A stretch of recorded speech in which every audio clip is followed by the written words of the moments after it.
ભગવાનને થયું કે ચાલ, જો આ અહંકારને દૂર કરવામાં નહીં આવે તો ગોપીઓનું પતન થશે. કિનારે આવેલી નાવડી ડૂબી જશે.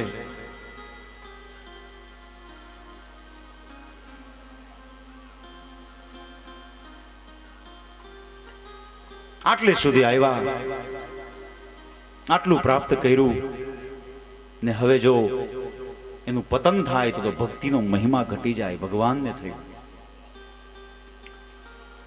રોગીને નથી મારવાનો, રોગને મારવાની વાત અહીંયા કરી છે.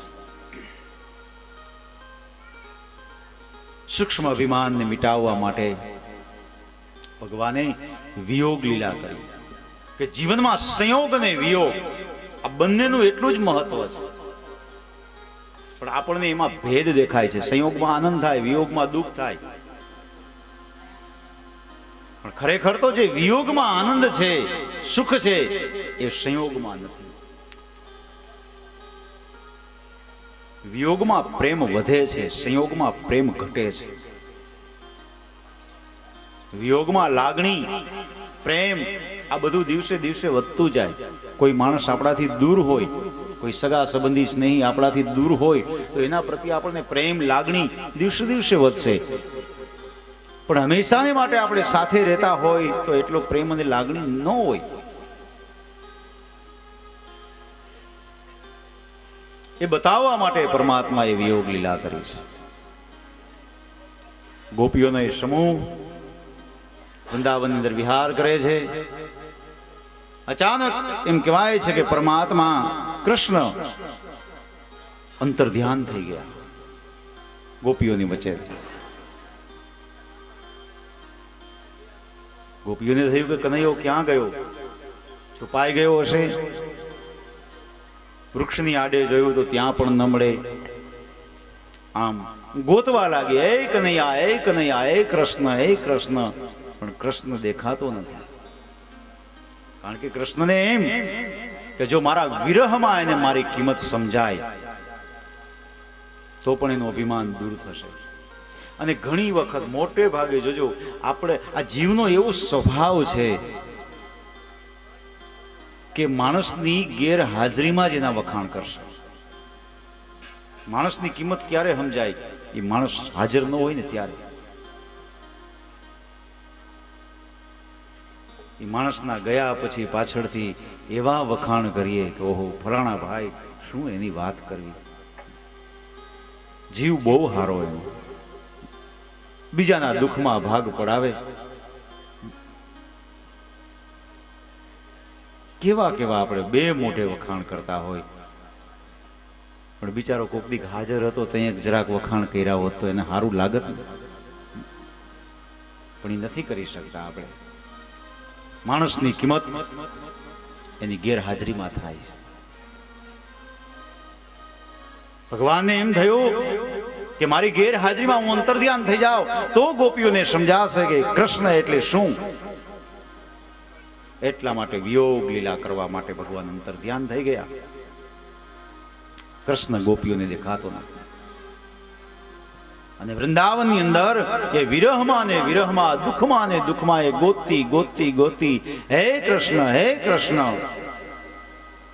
પાગલ જેવી બની ગઈ અવસ્થા, બહાવરી બની ગઈ. ધૂળમાં આડોટે, કોઈ વૃક્ષ આવે તો એના થડને બાથ ભરે અને રડે. પ્રાણીઓને પૂછે, પક્ષીઓને પૂછે, એ મારા કૃષ્ણને બતાવો, મારા કૃષ્ણને બતાવો. આંખમાંથી આંસુ. કોઈ અમને કૃષ્ણ. ગોપીઓનો વિરહ તો જુઓ. ભક્તિ માર્ગમાં વિરહની મજા છે. ભગવાનના વિરહમાં આપણે જેટલો ભગવાન યાદ આવે છે ને એટલો સંયોગમાં નથી આવતો. વિરહની મજા છે ભક્તિ.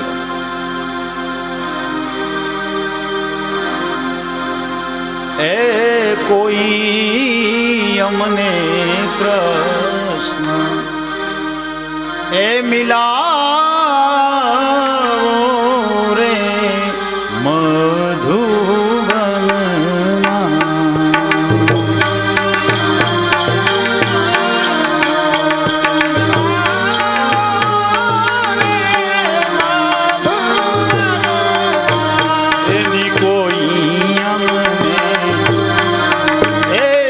નથી કોઈ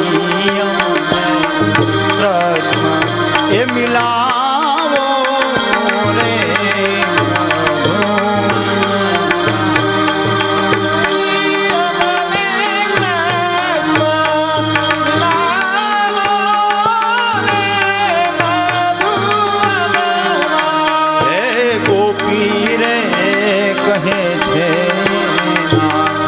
તન મારે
વિરહમાં રડતી રડતી ગોપીઓ આગળ જઈ અને આંખમાંથી એ ચોધાર અશ્રુ ધારા જાણે જીવનમાંથી સર્વસ્વ લૂંટાઈ ગયું હોય. કૃષ્ણ વિનાનું ગોપીઓનું જીવન નથી. જુઓ, જીવનનું જાણે અસ્તિત્વ જ ન હોય. આ ભક્તિ માર્ગનો મહિમા કે ભગવાન વગર ભક્ત એક ઘડી પણ વિભક્ત ન રહી શકે, જુદો ન રહી શકે. એનું નામ ભક્ત. ભક્તની વ્યાખ્યા જ છે. ભગવાન વગર એક ઘડી પણ વિભક્ત ન રહી શકાય, જુદા ન રહી શકાય. ભગવાનનો એક ઘડીનો વિરહ પણ જેનાથી સહન ન થાય એ ભક્તિ કરી શકે. પછી તો એમ કહેવાય છે કે ગોપીઓ ખૂબ દુઃખી થાય છે. ગોપીઓએ વિચાર કર્યો કે રે સખી, આપણા મનની અંદર આ અભિમાન ક્યાંથી આવ્યું? હવે તો બસ આર્તનાદ કરી અને કૃષ્ણને બોલાવો. અને ત્યારે કૃષ્ણના ગુણ ગાય છે, જેને શ્રીમદ ભાગવતમાં ગોપી ગીત કહે છે. ગોપી ગીત વૈષ્ણવોનું પરમ ધન છે. ગોપી ગીત ભક્તિ માર્ગનો એક સ્તંભ કહીએ તો કહી શકાય. પુષ્ટિ માર્ગનો ભગવાનનો જો વિરહ સહન ન કરવો હોય ને તો એક જીવનમાં નિયમ રાખજો. જેવી રીતે આપણે યમનાષ્ટકનો પાઠ કરીએ છીએ, કૃષ્ણાશ્રયનો પાઠ કરીએ છીએ, ચતુશ્લોકીનો પાઠ કરીએ છીએ, એવી રીતે જીવનમાં એક નિયમ રાખજો કે હંમેશાને માટે દિવસમાં એક વખત ગોપી ગીતનો પાઠ કરવો. જીવનમાં દુઃખ કે વિષાદ, ભગવાનનો વિરહ ક્યારે સહન નહીં કરવો પડે. અદ્ભુત છે ગોપી ગીત. 31 શ્લોક, આ જે 19 શ્લોક 31મો અધ્યાય 10મા સ્કંદનો 19 શ્લોકની અંદર જે વ્યાસ નારાયણ ભગવાને જે ગોપી ગીત બનાવ્યું છે,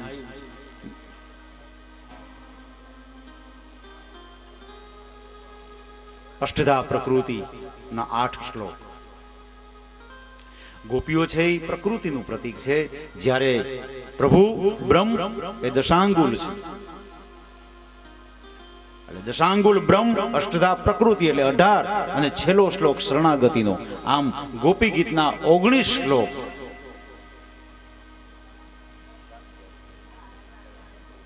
બહુ વિરહનું ગીત છે. આ વેદનાનું ગીત છે. વિરહ ને વેદના એ ક્યારે જાગે? સાચો પ્રેમ હોય ત્યારે. પરમાત્મા પ્રત્યેનો પ્રેમ તો જુઓ, જે ગોપીઓને રડાવે છે.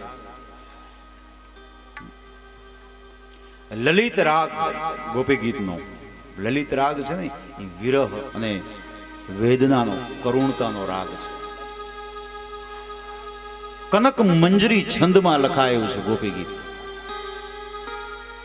છંદના અમુક પ્રકારો હોય. અહીંયા ગોપી ગીતનો છંદ છે કનક મંજરી, લલિત રાગ છે. સાહિત્યની દ્રષ્ટિએ પણ એનું બહુ મહત્વ છે ગોપી ગીતનું.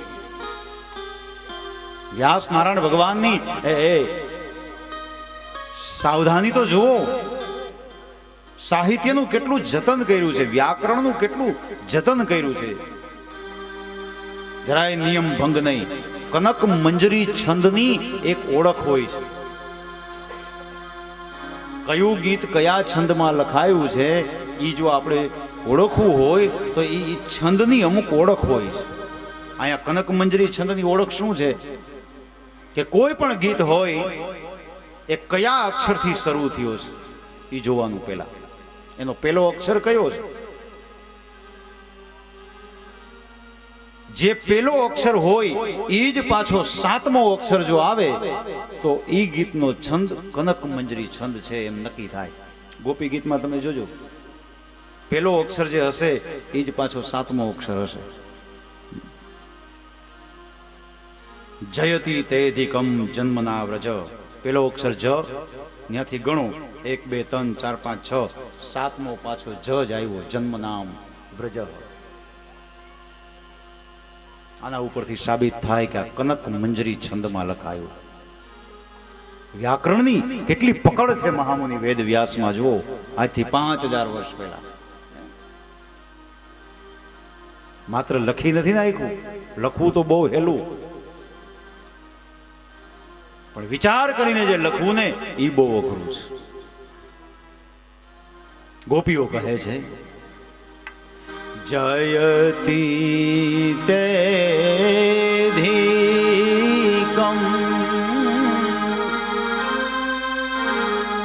જન્મના વ્રજ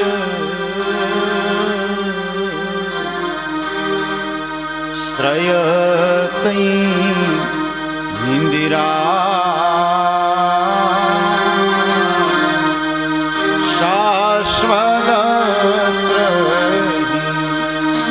ઇન્દિરા, પેલો અક્ષર સ્ર, પાછો સાતમો અક્ષર સ, શાશ્વત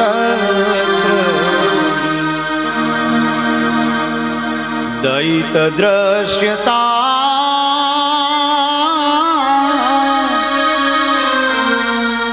દીક્ષુ તાવકા સ્ત્વયી ધૃતા સવ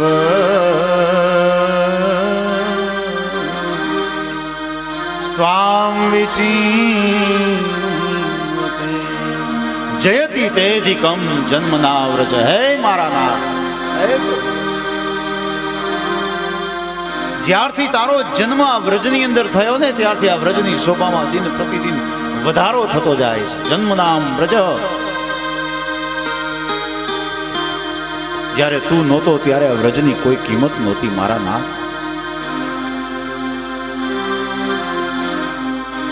તારા દર્શન કરી અને અમને પાવન કર્યા છે.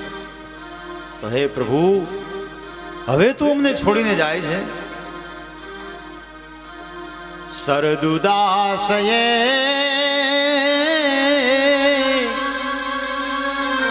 સાધુ જાત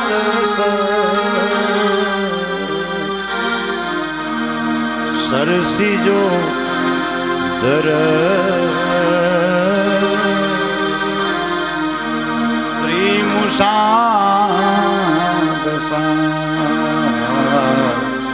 સુરતનાથ તે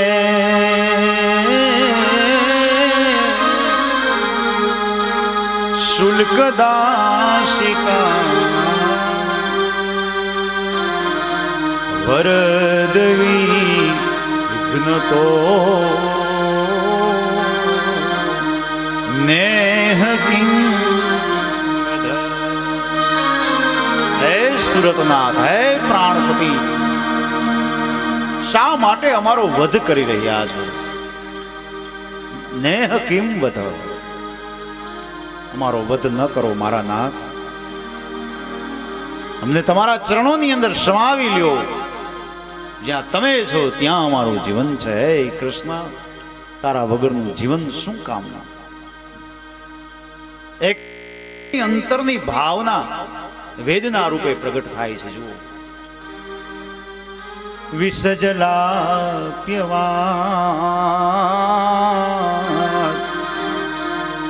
વ્યાલ રાક્ષસા વર્ષમારુતા વેદ્યુતા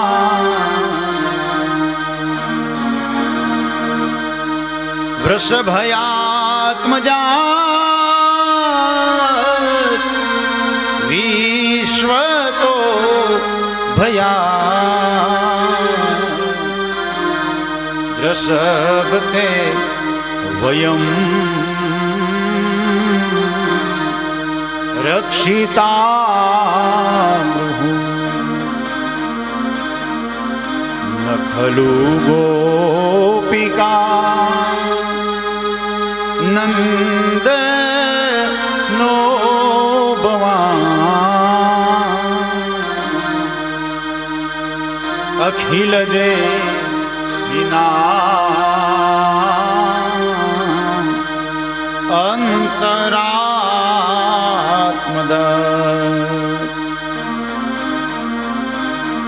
વિખન સાર્ધિતો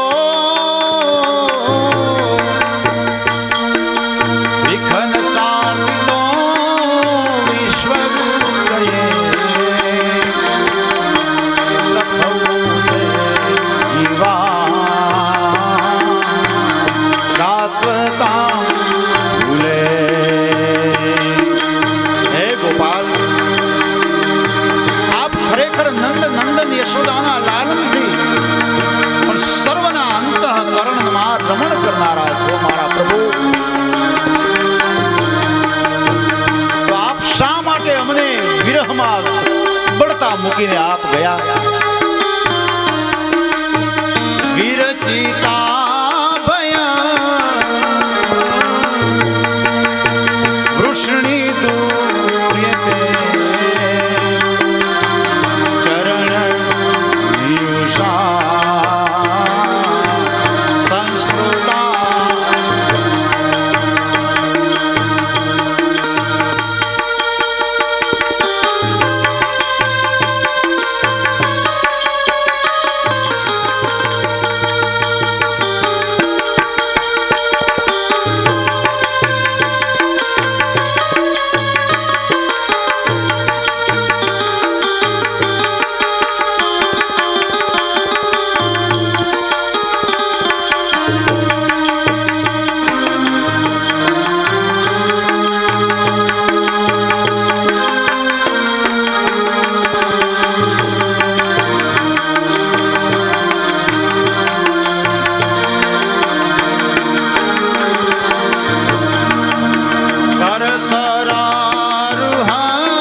નિજ જન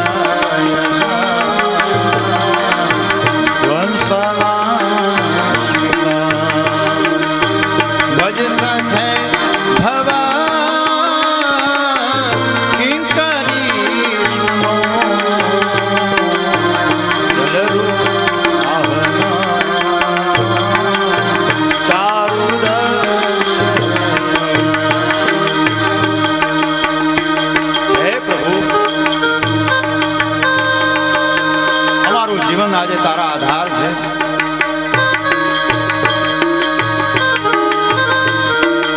આપને પ્રણામ કરવાથી હે પ્રભુ અમારા દુઃખ દૂર થઈ જતા હોય તો તારું સાનિધ્ય અમને કેટલું સુખરૂપ હશે.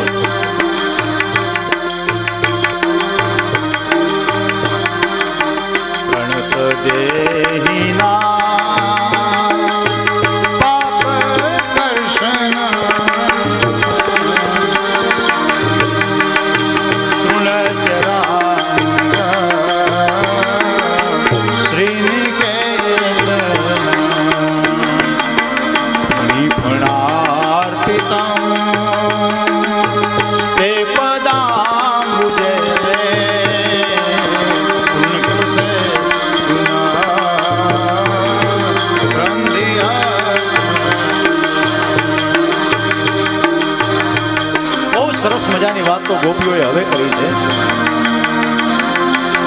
તવ કથામૃત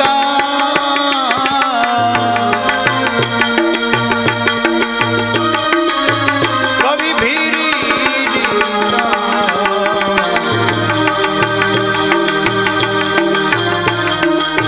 તવ કથામૃત તપ્ત જીવન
સમર્પણની વાત ગોપીઓ હવે કરે છે કે હે કનૈયા, તારા માટે અમે શું નથી છોડ્યું. વિચાર તો કર.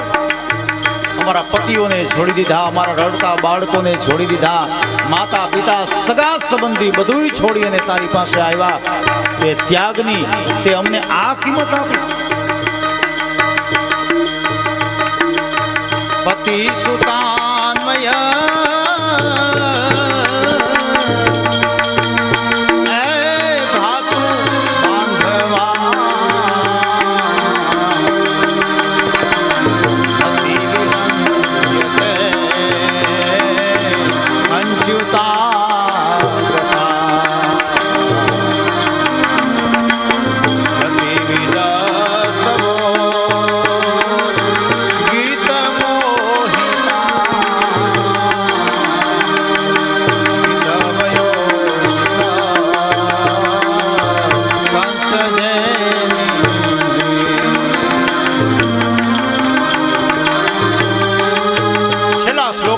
શરણાગતિ સ્વીકારી છે.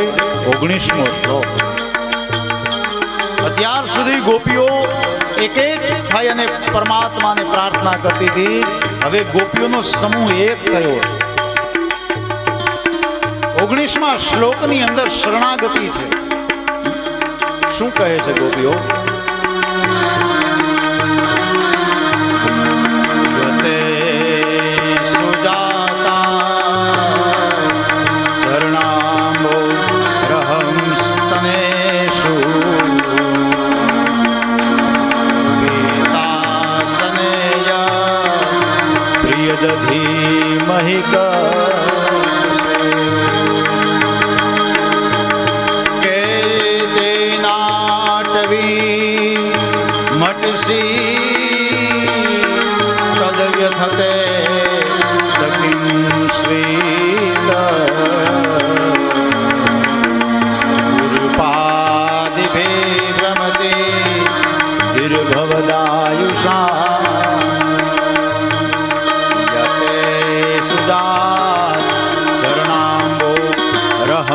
સ્તને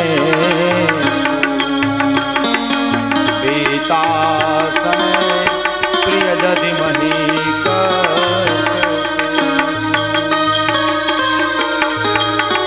છેલ્લે ગોપી વાત કરે છે કે હે કનૈયા, અમને ખબર છે કે વૃંદાવનની અંદર તું જ્યારે ગાયો ચરાવવા જતો ત્યારે તારા કોમળ ચરણો ની અંદર અનેક કાંટા કાકરાઓ ખૂંચી જતા. મારા નાથ, ત્યારે તને વેદના થતી હશે, દુઃખ થતું હશે, પણ એ જ તારા ચરણો કાલી નાગની ફણા ઉપર ત્યારે તે નૃત્ય કર્યું. એવી રીતે આવ મારા નાથ, તારા કોમળ ચરણો મારા માથા ઉપર પધરાવ.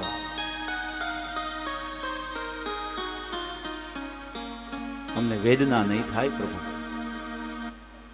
અમે તો તારા ચરણોની દાસી છીએ, તારી સેવા કરવા સર્જાયેલી. પૂર્ણ શરણાગતિ જો, અને ભક્તિ માર્ગમાં છેલ્લે છે ને ઈશ્વરનો જ આશરો હોય. માણસ ગમે એટલા ફાંફા મારી લે, દોડાદોડી કરી લે, પણ અંતે એક સહારો તો એને હરિનો હોય. આત્મ નિવેદન કરી દેવું, એનું નામ પૂર્ણ શરણાગતિ છે. યતે સુજાત ચરણાંબુરહં સ્તનેષુ હિતાસને પ્રિય દધિમહી કર્કશે તેનાટવી મટસે તદવ્યથતેન કિંસ્વિત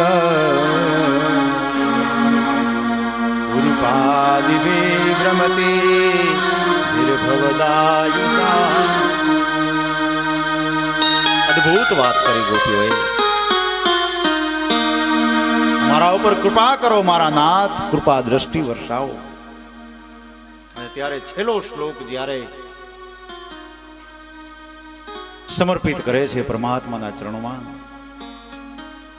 આંખમાં આંસુ છે, હૃદય ભરાયું છે, અંતઃકરણનો મેલ આંસુડા વાટે બહાર નીકળી ગયો, હૃદય પવિત્ર થયું. અને ત્યારે એમ કહેવાય છે કે ભગવાન વિરહમાં યાદ કરે, હે કનૈયા હવે તો આવ, હવે તો આવ. હે રાધા માધવ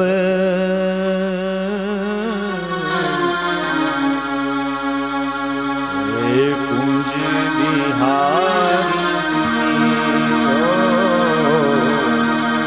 હે રાધા માધવ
આવા અનેક શબ્દોના ઉચ્ચાર કરીને ગોપીઓ કહે છે કે હે કનૈયા હવે પ્રગટ થા. શરણાગતિ દૃઢ આશ્રય પ્રભુનો ગ્રહણ કર્યો. અને એમ કહેવાય છે કે કૃષ્ણ ગોપીઓના સમૂહની વચ્ચે પાછા પ્રગટ થયા છે. પ્રભુના દર્શન કરી અને ગોપીઓ તો આજે આનંદિત થઈ ગઈ. હે કનૈયા ક્યાં હતો તું, ક્યાં ગયો અમને છોડીને? કૃષ્ણએ કીધું ગોપીજનો હું મારા ભક્તોને છોડીને ક્યાંય ન જઈ શકું. તમે મને પ્રેમના તાંતણે બાંધી લીધો છે, હું ક્યાં જાઉં? હું તો તમારા હૃદયમાં છું, તમારા જીવનમાં છું. પણ હા, તમારી આંખો આડે અભિમાનના, અહંકારના, અજ્ઞાનના આવા પડડો હતા, જેથી કરીને તમે મને જોઈ નહોતા શકતા. બાકી હું તમારી વચ્ચે જ હતો, ક્યાંય ગયો જ નથી, અહીંયા જ છું. ઈશ્વર ક્યાંય જાતો જ નથી, ઈશ્વર આપણી સાથે જ છે. પણ એને ઓળખવા માટે, એને જોવા માટે દિવ્ય દ્રષ્ટિની જરૂર છે. આપણે કાં તો મોહમાં આંધળા થયા છીએ, કાં તો અહંકારમાં, અભિમાનમાં આંધળા થયા છે, સત્તા અને સંપત્તિમાં આંધળા થયા છે. આમાં ઈશ્વર ક્યાંથી દેખાય? બાકી ઈશ્વર અહીંયા જ છે, આપણી વચ્ચે જ છે, ક્યાંય નથી જવાનું. અરે ભક્તને છોડીને ભગવાન ક્યાં જવાનો છે? આપણી લાયકાત નથી, આપણી પાત્રતા નથી ને, એટલે કદાચ આપણને ઈશ્વર ન દેખાતો. એના માટે જવાબદાર આપણે છીએ. ગુવડ એમ કહે કે સૂરજ નથી ઉગતો, એ આપણે માની લેવું. ગુવડને દિવસે દેખાય નહીં, રાત્રે જ દેખાય. હવે એને ક્યારેય સૂરજ જોયો નથી. એક વખત પક્ષીઓની સભા ભરાણી. બધાય પક્ષીઓ ભેગા થયા, અનેક જાત જાતના પક્ષીઓ આવ્યા અને આખું એનું સત્ર થયું. એમાં બધી ચર્ચા વિચારણાઓ થવાની હતી. એમાં પાછું અધ્યક્ષ સ્થાને મુખ્ય વક્તા તરીકે ઘુવડને બેહાડ્યો.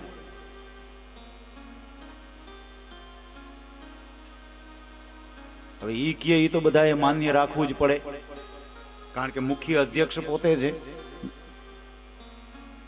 પછી એને બધી ચર્ચા કરી કે ભાઈઓ, આપ બધા અહીંયા ભેગા થયા છો, આટલી મોટી વિશાળ સંખ્યામાં આપને જોઈ, આપના જ્ઞાતિ ભાઈઓને મળી, મને બહુ મજા આવી, આનંદ આવ્યો. સંબોધન કર્યું. આપ સૌનું સ્વાગત કરું છું. આપણે અમુક મુદ્દા ઉપર નિર્ણય લેવાનો છે, એટલા માટે આપ સૌને અત્યારે અહીંયા બોલાવ્યા છે. આવી તો ડાઈ ડાઈ વાતો કરવા લાગ્યું ઘુવડ. પક્ષીઓ તો બિચારા બધા બેઠા હતા, એમાં ઘણા અનુભવી હતા, પણ શું કરે, અધ્યક્ષ સ્થાને તો ઘુવડ, એ કી એમ જ કરવું પડે, માન્ય રાખવું પડે. જો ભાઈઓ, આપના મનમાં કદાચ એમ હશે કે આ દિવસે પ્રકાશ શેનો દેખાય છે, તો ઘણાનું એવું માનવું છે કે આકાશમાં કોઈ એવે દિવ્ય પ્રદીપ્ત ગોળો છે, જેના લીધે આખી પૃથ્વીની અંદર પ્રકાશ છે. પણ જ્યાં સુધી મારો અનુભવ કહે છે, જ્યાં સુધી હું માનું છું, ત્યાં સુધી આવું કાંઈ છે નહીં. તમે બધા ભલે માનતા હો, પણ હું એવું માનું છું કે સૂરજ ઉગતો જ નથી. લે બોલ. હવે પોતે જોયો નથી, પોતાને દિવસે દેખાય નહીં, એટલે તો સફાઈ રાતે રાખી હતી. હવે દિવસે ક્યારે દેખાતું નથી, એને સૂરજને ક્યારે જોયો નથી, અને ઈ એમ કે સૂરજ ન ઉગે એટલે શું બધાને માની લેવાનું? પક્ષીઓ એકબીજાના મોઢા સામે જોવા લાગ્યા કે આ શું કહે છે.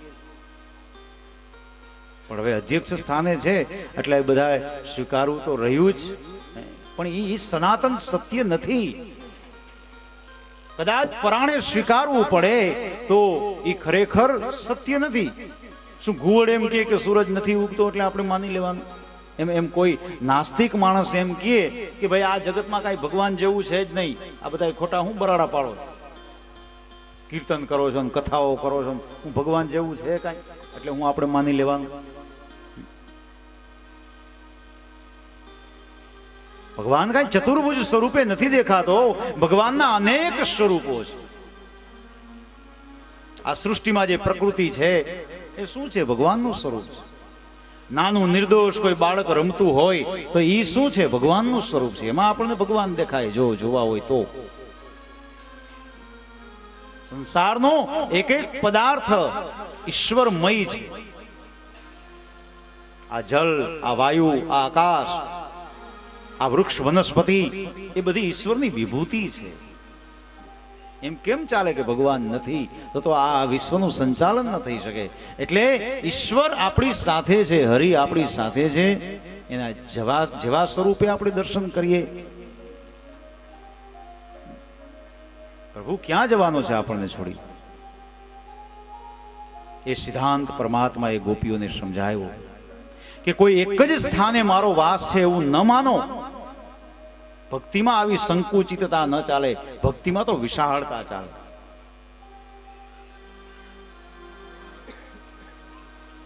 સર્વવ્યાપકપણું પરમાત્માનું સિદ્ધ થયું. અને હવે ત્યાર પછી તો યુગલ ગીતની પણ કથા આવે છે. ભગવાનનું દિવ્ય સ્વરૂપ, રાધા અને કૃષ્ણની અદ્ભુત જોડી.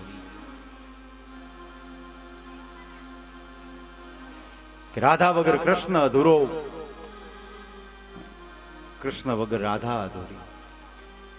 રાધા છે ને એ કૃષ્ણનો આધાર છે, આહલાદિક શક્તિ છે રાધિકાજી. આ જગતનો વિશ્વનો આધાર કૃષ્ણ અને કૃષ્ણનો આધાર રાધા. કૃષ્ણની ભક્તિ કરવી હોય ને તો પેલા રાધાનો આશ્રય કરો. ભક્તિ છે. યુગલ ગીતની અંદર પરમાત્માના આ દિવ્ય સ્વરૂપનું દર્શન થયું છે. અને હવે ગ્રંથકાર વિષયાંતર કરે છે. ભગવાન વેદવ્યાસ કથાને વિષયાંતર કરી અને એ કથાની યાત્રા મથુરા તરફ લઈ જાય છે. અત્યાર સુધી ગોકુલ, વૃંદાવન, યમુનાનો એક કિનારો, પણ હવે ભગવાન વેદવ્યાસ સુખદેવજી મહારાજ આ કથા યાત્રાને મથુરાના રાજમહેલ ની અંદર લઈ જાય છે કે ચાલો જરા જોઈએ તો ખરા કે કંસની શું દશા છે. હવે મથુરાની કથાનો પ્રારંભ થાય છે. સુખદેવજી મહારાજ વર્ણન કરે છે, હે રાજા, યશોદયા સુતામ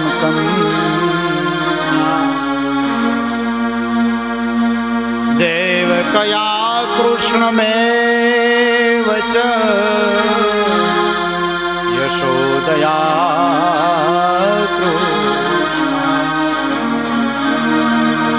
દેવકયા કૃષ્ણમેવ રામં ચ રોહિણી પુત્રં વસુદેવેન બીભ્યતામ વાસુદેવેન બીભ્યતામ. મથુરાની અંદર મહાબલી કંસ સભા ભરીને જ્યારે બેઠા છે ત્યારે દેવર્ષિ નારદનું આગમન થાય છે. પધારો દેવર્ષિ. નારદ એ પ્રેરણાત્મક ભૂમિકા છે,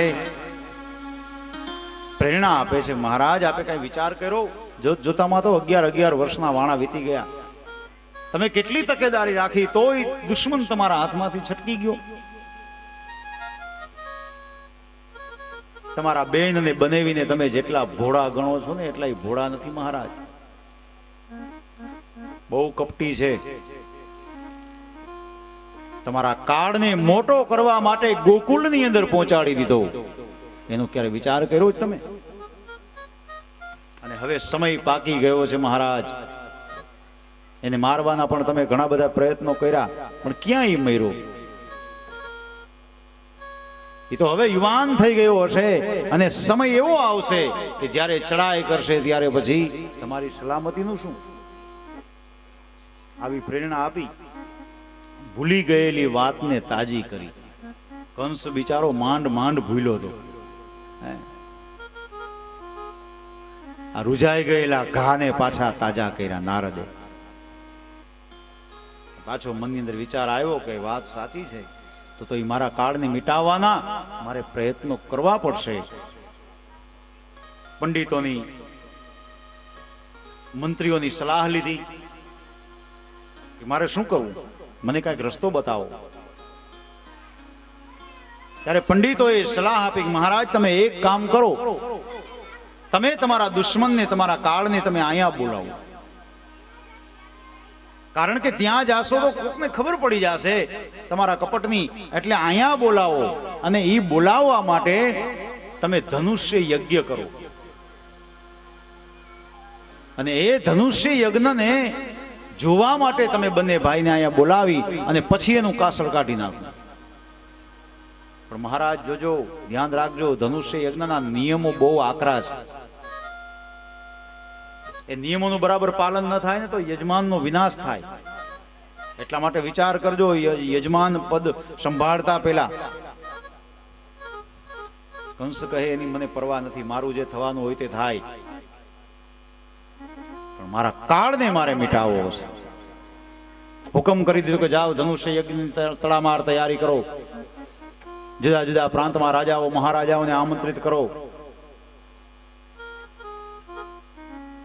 એના પાછળ ગમે એટલું ખર્ચ થાય, પણ જાજરમાન ધનુષ્ય યજ્ઞ તડામાર તૈયારી શરૂ કરો. એ માણસોને હુકમ કરી દીધો, ધનુષ્ય યજ્ઞની તૈયારી થવા લાગી. પણ પાછો પ્રશ્ન એ ઉભો થયો કે કૃષ્ણને બલરામને તેડવા કોણ જાય? કારણ કે કોઈ વિશ્વાસુ વ્યક્તિ હોય, જેના ચારિત્ર્ય ઉપર આ જગતને ભરોસો હોય કે નહીં આ માણસ કોઈથી ખોટું ન કરે, એવો વ્યક્તિ હોય તો એ જાય ને તેડવા, નહીતર તો ઓળખાઈ જાય.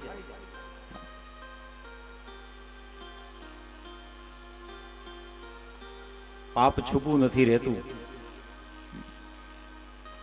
કોઈને કોઈ રીતે જાહેર થઈ જતું હોય છે. પણ એવા વિશ્વાસુ વ્યક્તિ જેના ચારિત્ર્ય ઉપર સૌને, આ દેશને ભરોસો. આપણા દેશની અંદર એવા મહાપુરુષો થઈ ગયા છે કે જેના ચારિત્ર્ય ઉપર કોઈ આંગળી ન ચીંધી શકે આજ દિવસ સુધી. એનું જીવન તો જુઓ, કેટલું પવિત્ર જીવન હશે.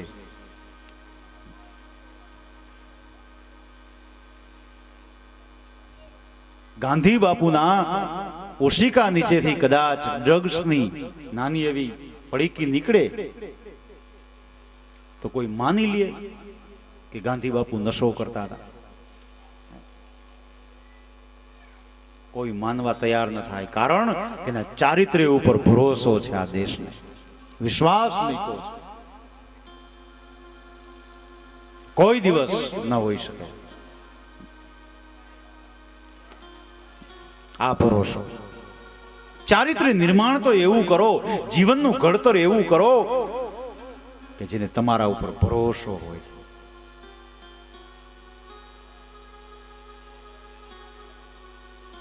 અને એવી વ્યક્તિ મથુરાની અંદર એક જ હતી. કેમ સભામાં જ્યાં નજર ભરી વયોવૃદ્ધ કાકા અક્રૂરજી બેઠા છે, અક્રૂર ઉપર દ્રષ્ટિ સ્થિર થઈ. આવી શુદ્ધ ચારિત્ર્યવાન વ્યક્તિ એટલે કાકા અક્રૂર. કાકા તમે જાઓ. અને બાબા અને યશોદાને પણ કહેજો, આમંત્રણ આપજો, ધનુષ્ય યજ્ઞ કર્યો છે, બંને ભાઈઓને તેડીને પાછા આવો. અક્રૂરજી જાણતા હતા ખબર હતી, કંસની આ મેલી મુરાદની એને ખબર હતી. રાજનો હુકમ છે, અનાદર તો કેમ થાય? બે હાથ જોડીને કીધું, ભલે મહારાજ, ખુશીથી. સભા બરખાસ્ત થઈ.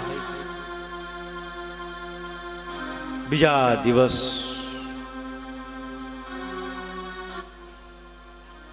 પ્રાતઃ કાલે અક્રૂર મનમાં વિચાર કરે છે કે હો, ધિકાર છે મારા જન્મને. હે પ્રભુ, તે મને આ માટે નિર્માણ કર્યો, આ માટે મને નિમિત્ત બનાવ્યો. બંને કુમળા બાળકોને મારે કાળના કોડિયા બનાવી દેવા, એનું પાપ મને લાગશે. અરે પાપ લાગે એની મને પરવા નથી, પણ હે પ્રભુ, મારા ઉપરનો ભરોસો ડગી જશે. મારે આજ દિવસ સુધી મેં જે ચારિત્ર્ય જેનું નિર્માણ કર્યું છે એ મારા ઉપર કોઈ ભરોસો નહીં કરે. નંદ બાબા, આખા વ્રજવાસીઓને મારા ઉપર કેટલો વિશ્વાસ છે, એ વિશ્વાસ ભંગ કરવાનું પાપ જે મને લાગશે ને, એ હું સહન નહીં કરી શકું. પ્રભુ, ખૂબ રેડ્યા છે અક્રૂર. કોને કહે? હે હરિ, તે મને આ માટે નિમિત્ત બનાવ્યો. પણ પછી મનને મનાયું કે કાંઈ વાંધો નહીં, આમાં પણ ઈશ્વરનો શુભ સંકેત હશે. ચાલો, રથ તૈયાર થયો છે. સુવર્ણનો રત્ન જડિત રથ અક્રૂરે તૈયાર કર્યો. આ બાજુ ગોકુળની અંદર કનૈયો પોતાના મિત્રોની સાથે ગાયો ચરાવે છે. પ્રાતઃ કાળનો સમય. કનૈયાને ખબર પડી ગઈ કે બસ સમય આવી ગયો છે. 11 વર્ષ 52 દિવસની લીલા પૂર્ણ થવાને હવે માત્ર થોડો જ સમય બાકી છે. અક્રૂરનો રથ મથુરાથી વિદાય લઈ ચૂક્યો છે, પણ હું કઈ રીતે મારા વ્રજવાસીઓને બતાવું, હું કઈ રીતે એને છોડીને જાઉં, અને મારા ગયા પછી આની શું દશા થશે એની તો કોણ કલ્પના કરી શકે. શું પ્રેમ છે આ વ્રજવાસીઓનો મારા પ્રત્યેનો. કૃષ્ણ આજે ઉદાસ થઈ ગયો. કદંબની ડાળી ઉપર બેઠા બેઠા કૃષ્ણની આંખમાં આજે આંસુ છે. ગોવાળિયાઓ દોડતા દોડતા દોડતા આવ્યા. એ કનૈયા, કેમ આજે રમતો નથી? ભાઈ, આજે કેમ તું ઉદાસ દેખાય છે? કઈ વાત નથી કરતો? શું થયું? માએ ઠપકો આપ્યો? નહીં ગોવાળો, કાંઈ નહીં, તો બસ તમારો પ્રેમ મને જરાક યાદ આવી ગયો કે હો, તમે મારા માટે આટલું આટલું કરો છો, ઘડી પણ મને રેઢો મૂકતા નથી. હું આ તમારું ઋણ કઈ રીતે ચૂકવીશ?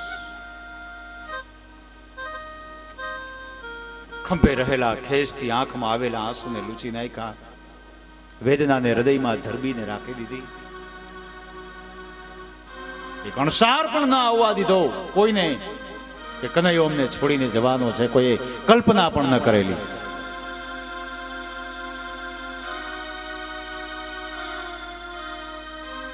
રથ બરાબર સાંજના સમયે સંધ્યાકાળે બરાબર ગોકુળની પવિત્ર ભૂમિ ઉપર આવ્યો. આખો દિવસ રસ્તામાં પસાર થઈ ગયો. અક્રૂર વિચાર કરે છે, શું કરું, કઈ રીતે કહું, કોને કહું.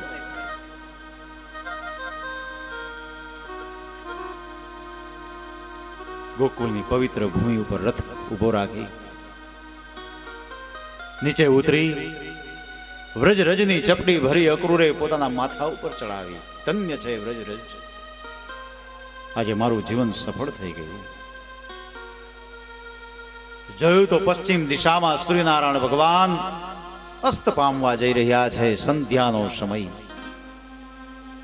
ક્યાં જાઓ? કનૈયો ક્યાં હશે? હમણાં અંધકાર થઈ જશે તો એ અંધકારમાં મને કનૈયો ક્યાં મળશે?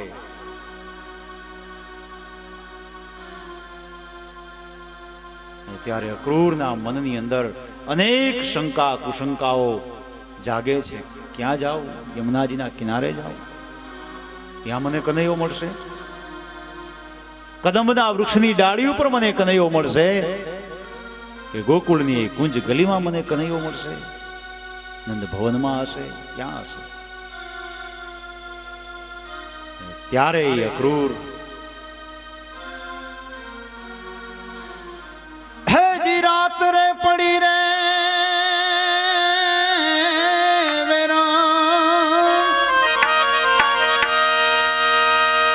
જોત જોતામાં તો હમણાં રાતના અંધકાર, રાતના ઓળા ધરતી ઉપર ઉતરશે. મારા નાથને હું ક્યાં ગોતીશ?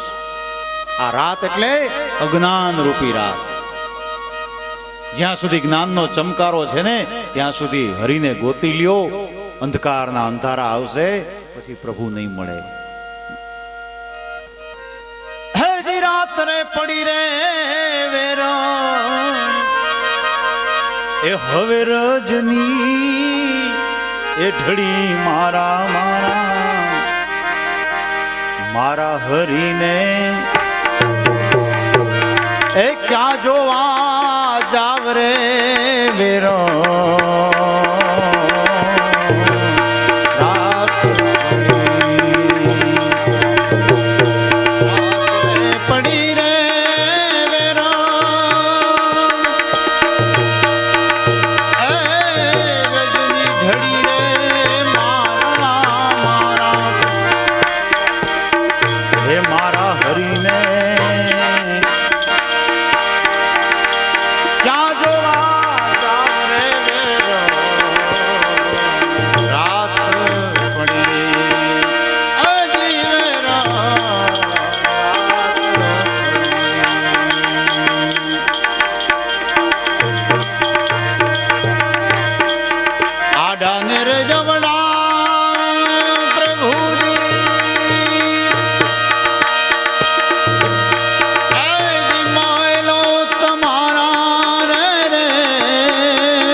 સ્વરૂપ પણ ભૂલાઈ ગયું છે. શું કરું?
અક્રૂરજીના મનની અંદર વિચાર આવ્યો, સંધ્યાનો સમય છે, ગાય ધોવાનો સમય થયો છે. નક્કી કૃષ્ણ મને ગૌશાળામાં મળશે, માટે ચાલ ગૌશાળામાં જાઓ.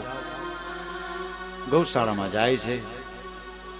કૃષ્ણ, બલરામ, નંદ, યશોદા બધાને મળે છે. રાત્રિના સમય નંદ ભવનમાં આવે છે. ભોજન સાથે લીધું.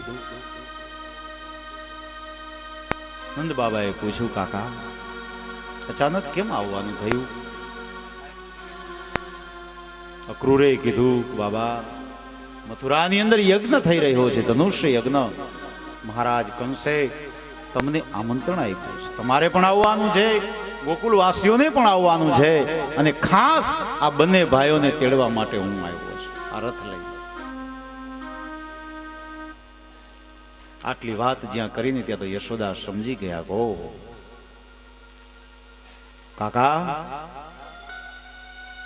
કૃષ્ણને બલરામને તેડવા આવ્યા છો? હા માં. કાકા તમારે વિચાર તો કરવો તો કે કૃષ્ણ મારો પ્રાણ છે, તમે એને કેમ લઈ જઈ શકો? દેવી હું તો ચિઠ્ઠીનો ચાકર છું, હું શું કરું? મને તો મહારાજે કીધું એટલે હું આવ્યો. બાકી મારા વચન ઉપર, મારા ચારિત્ર્ય ઉપર ભરોસો રાખજો. તમારા બાળકોને ઊની આંચ નહીં આવવા દઉં. કૃષ્ણ ને બલરામ જેટલા તમને વાલા છે ને દેવી, એનાથી અધિક મને વાલા છે. હું હેમ ખેમ પાછા પહોંચાડી દઈશ. કાકા તમારી વાત સાચી છે, પણ હું ઓળખું છું કનૈયાને બરાબર. આજે એને જવાની વાત જો કરી હોય અને તમે એને તેડવા આવ્યા હો, પણ હું મારા કનૈયાને બરાબર